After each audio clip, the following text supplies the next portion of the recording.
Assalamualaikum warahmatullahi wabarakatuh. Halo anak-anak, apa kabar semua? Semoga kalian selalu sehat ya. Ya, hari ini kita akan mempelajari tentang hal yang sedang sangat viral dan membuat banyak orang sangat waspada. Yaitu apa? Ayo tebak apa? Ya, COVID-19 atau Coronavirus Disease 19. Kenapa hari ini kita akan membahas hal tersebut? Karena ini adalah pengetahuan yang wajib kalian ketahui agar kalian bisa mengerti tentang apa itu COVID-19, apa bahayanya, bagaimana cara pencegahannya, dan apa yang harus dilakukan di tengah wabah tersebut. Oke, untuk mempersingkat waktu, mari kita simak video berikut. Tapi jangan lupa ya, klik tombol subscribe dan bunyikan loncengnya. Oke, check this out.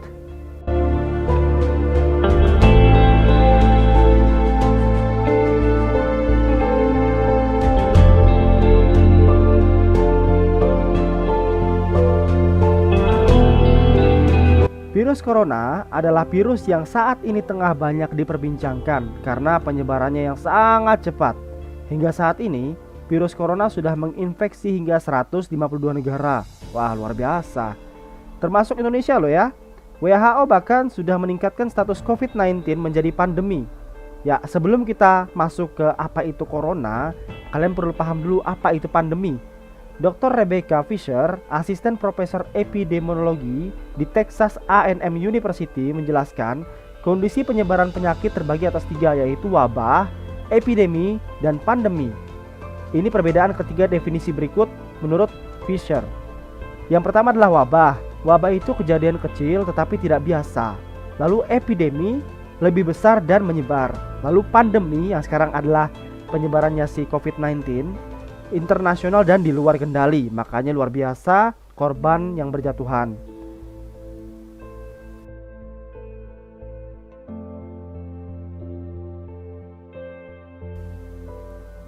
Indonesia sendiri, pasien terjangkit virus corona sudah mencapai lebih dari 600 orang. 30 orang dikabarkan telah sembuh, sementara 55 orang lainnya dikabarkan meninggal dunia. Itulah mengapa sangat penting untuk benar-benar mengetahui apa yang dimaksud virus corona.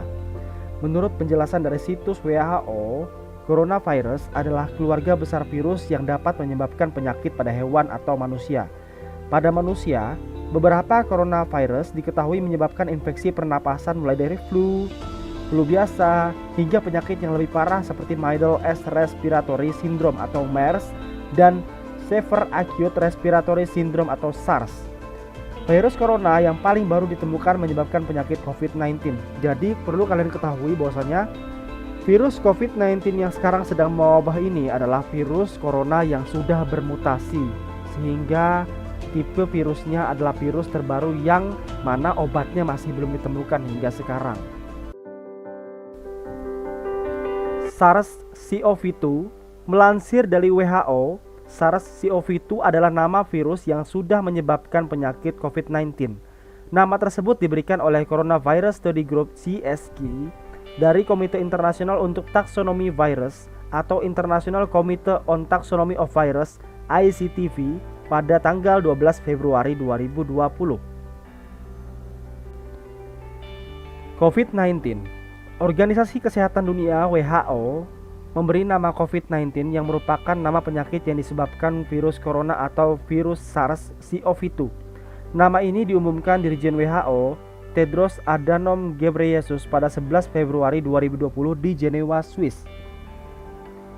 Menurut Tedros, nama itu dipilih untuk menghindari stigmatisasi referensi ke lokasi geografis tertentu, spesies hewan atau sekelompok orang sesuai dengan rekomendasi internasional. Penjelasan tentang akronim nama tersebut yaitu bahwa CO berarti corona, Vi atau virus, dan D untuk disease atau penyakit, serta angka 19 di belakangnya merujuk pada tahun munculnya pertama virus tersebut yaitu tahun 2019. Pada 30 Januari 2020, COVID-19 dinyatakan sebagai darurat kesehatan masyarakat internasional karena seperti kita ketahui sudah menyerang lebih dari 100 negara. Namun, kita patut waspada. Ada istilah karier atau orang yang memiliki imun yang tinggi atau daya tahan tubuh yang tinggi membawa virus tersebut sehingga dia tidak nampak sama sekali gejala-gejala yang ditimbulkan seperti flu, sesak napas, atau demam. Orang tersebut terlihat baik-baik saja, namun orang tersebut membawa virus. Nah, apa ruginya? Ketika orang tersebut memberikan virus atau menularkan virus ke orang yang imunnya lebih rendah, maka orang yang imunnya lebih rendah tadi akan terjangkit virus corona pula. Baik, tadi sedikit penjelasan tentang asal-usul dari virus corona. Selanjutnya adalah gejala yang ditimbulkan oleh virus corona kepada manusia dari hari ke hari. Hari pertama, pasien mengalami gejala virus corona berupa demam. Pasien mungkin juga mengalami kelelahan, nyeri otot, dan batuk kering. Sebagian kecil dari orang-orang tersebut mungkin juga mengalami diare atau mual selama 1 hingga 2 hari sebelumnya. Hari itu akan terus berlanjut hingga hari ke-1, 2, 3, dan seterusnya. Di hari kelima, pasien mengalami gejala virus corona berupa kesulitan bernapas, terutama untuk pasien yang lanjut usia atau sebelumnya sudah memiliki riwayat penyakit paru-paru. Hari ke-7, pasien mengalami gejala virus corona berupa kondisi yang semakin memburuk. Akhirnya pasien dilarikan ke rumah sakit. Hari ke-8, pada titik ini, pasien dengan kasus yang parah, 15% menurut CDC China, akan mengalami gejala virus corona berupa gangguan pernapasan akut atau ARDS. Penyakit yang terjadi ketika cairan terkumpul di paru-paru. ARDS ini seringkali berakibat fatal hingga manusia sulit untuk bernapas. Hari ke-10, jika pasien memiliki gejala yang memburuk, ini adalah waktu dalam perkembangan penyakit ketika mereka kemungkinan besar dirawat di ICU. Pasien-pasien ini mungkin memiliki lebih banyak sakit perut dan kehilangan nafsu makan daripada pasien dengan kasus yang lebih ringan. Sejauh ini, tingkat kematian kasus COVID-19 adalah sebesar 2%. Hari ke-17, rata-rata pasien yang sudah sembuh dari gejala-gejala virus corona akan diperbolehkan pulang dari rumah sakit setelah 2,5 minggu.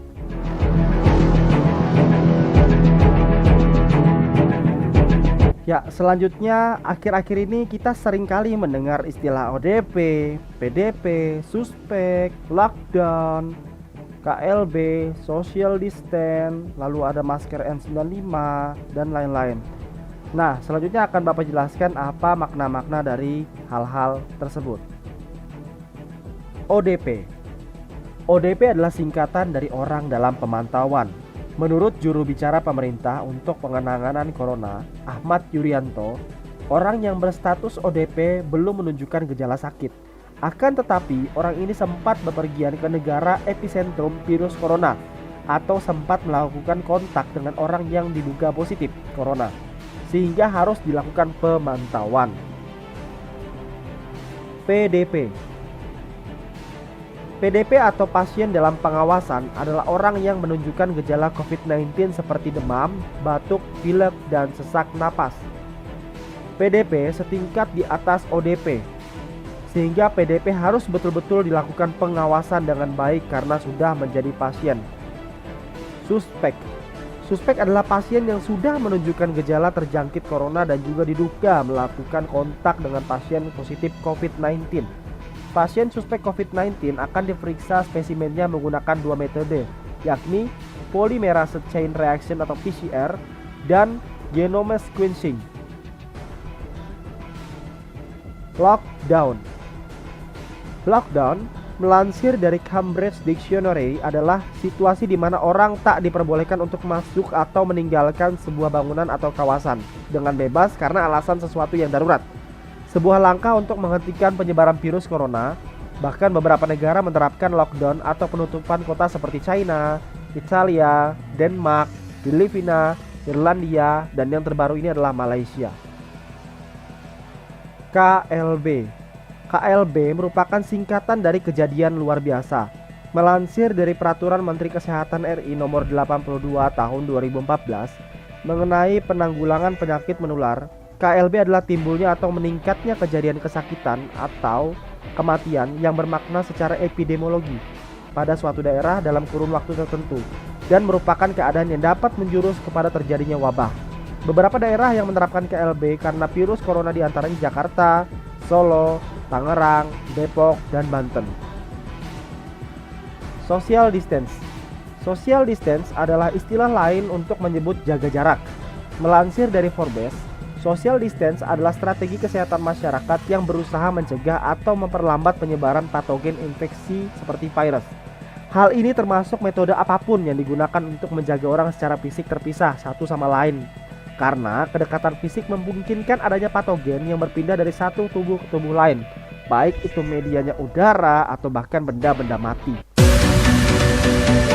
Melansir dari IDN Times, berikut adalah daya tahan virus corona dalam suatu benda. Di udara, virus corona dapat bertahan selama 3 jam. Di tembaga, dapat pula bertahan 4 jam. Di aluminium, dapat bertahan selama 2 hingga 8 jam. Di sarung tangan operasi atau medis bisa bertahan hingga 8 jam. Di karton atau kardus bisa bertahan 24 jam. Di besi baja atau nirkarat 2-3 hari, di kayu 4 hari, di kaca 4 hari, di kertas 4 hingga 5 hari, di plastik 2 hingga 3 hari. Ada kasus khusus hingga sampai 5 hari. Namun hal tersebut tergantung dengan suhu yang ada di sekitar benda tersebut. Karena seperti yang kita tahu, suhu yang sangat panas dapat mematikan virus tersebut.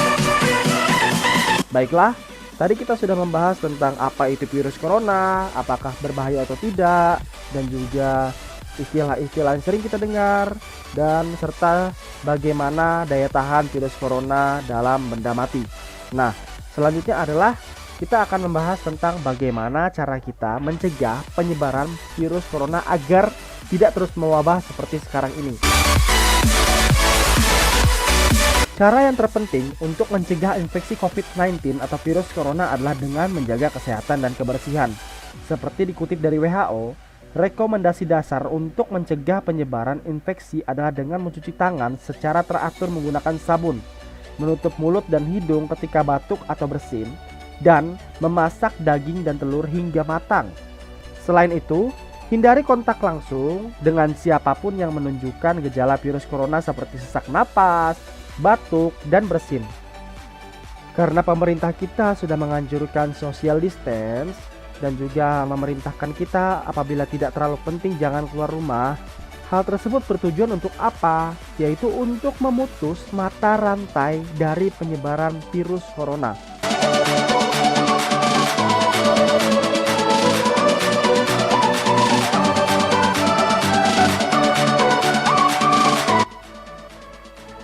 Demikianlah beberapa hal yang perlu kamu ketahui mengenai apa yang dimaksud virus corona. Semoga dengan lebih memahami tentang virus corona dan mengetahui gejala-gejalanya pada manusia serta cara pencegahannya, kita semua bisa terhindar dari bahaya penyebaran dan infeksi virus tersebut. Selalu ingatkan orang di sekitar kita untuk menjaga kebersihan. Dan ingat, tetap stay at home. Semoga kita semua selalu diberikan kesehatan oleh Allah Subhanahu wa Ta'ala. Ya, terima kasih sudah menonton video ini. Silahkan like jika kalian suka dengan video ini dan dislike jika kalian kurang suka. Dan jangan lupa berikan komentar yang mendidik di bawah ya. Oke, sampai sini dulu anak-anak. Sampai ketemu di lain video. Terima kasih. Assalamualaikum warahmatullahi wabarakatuh. I love you.